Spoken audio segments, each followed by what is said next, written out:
I'm interested in the dynamics between diasporic communities and the wider society around them. For centuries, people who were different were the other, and it was viewed as acceptable for them to be shunned.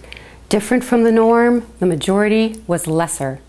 That wasn't viewed as socially or politically unacceptable. That's just how things were. People who were different were shunned, subjugated, treated as lesser beings or lesser citizens, sent away, and that's if they weren't killed. Much of the world still functions that way. I argue that where you are diasporic determines how you are diasporic. What do I mean by that? Let's start with what I mean with what it means to be in the diaspora. I think diaspora is primarily an act of the imagination. That means that the stories you tell yourself about why you live in an adopted homeland instead of the back home you were born in, or that your parents or grandparents were born in, or that your people came from at some point, those stories determine how you see yourself fitting into the new place, being at home, belonging there, how connected you feel. Connection is a critical part of diaspora too. People who are diasporic, whether they think of themselves that way consciously or not, are always balancing two sets of connections. One is a connection between what I call the mythic homeland. Mythic, because it doesn't have to be a place you can actually go to, whose streets you can walk, or where you would necessarily feel at home. It can be the idea of back home, the way you remember things, the way your parents or grandparents describe them to you, what you've seen in the movies, a story of home told by community elders, or it can be something as simple as a book. So on the one hand, the mythic homeland, and on the other, the adopted homeland, the place you live in now and that you would like to call home. The other set of connections is between the diasporic community that you're a part of and the wider society around you. If the wider society is closed, if it's racist or cold or hostile to you, won't let you be a part of it in name or in fact, you are less likely to feel warmly connected to it. The more open it is, the more it eliminates the barriers that prevent you from participating fully in social, economic, and political aspects of the national community, the more connected you feel to it, and the more likely you are to begin to weave, if you will, a way of living in the world and a framework for seeing the world that you or your parents may have brought with them, with a new way of seeing and understanding it. In open societies, in other words, change happens on all sides. Individuals and diasporic communities shift and change the way they act, the way they dress, the way they raise their children, what they believe is acceptable behavior. It takes time. Change happens over the course of generations, but it happens. And the wider society shifts as well, incorporating what was the foreign into the normal. The more closed a society is, on the other hand, the less likely such change is to happen, as the wider society shuns newcomers and diasporic groups, and they in turn cling to their distinctiveness and shun the hostile majority.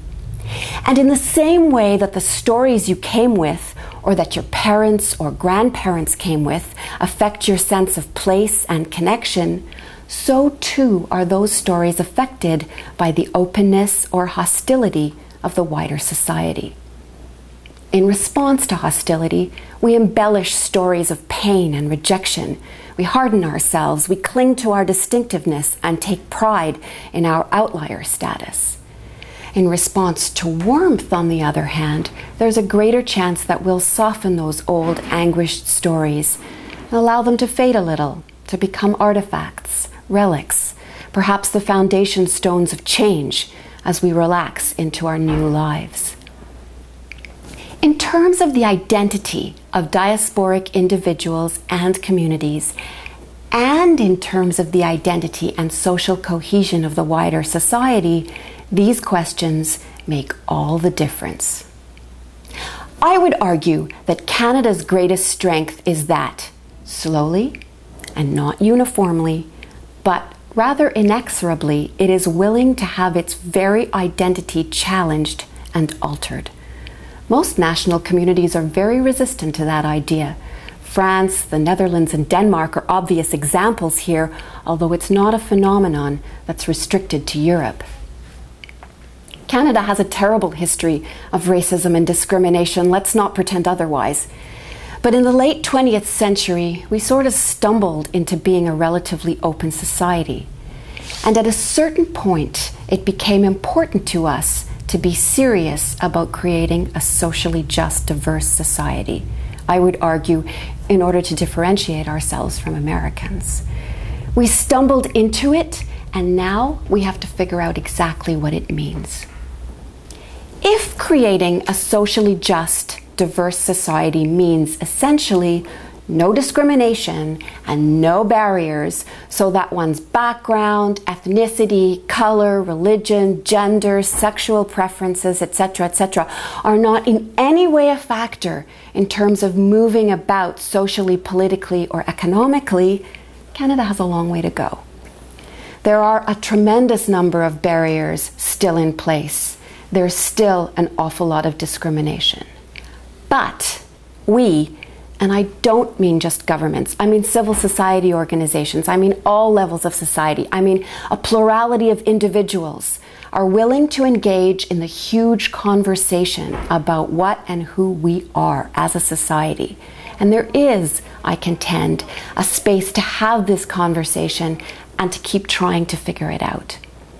The trajectory that we're on is more important ultimately than where we sit on it right now. We're not there yet. We can't take progress for granted, and it means having a lot of hard, honest conversations. And we have to have them. You can talk about anything, I would argue, with anyone, as long as you do it with respect and honesty.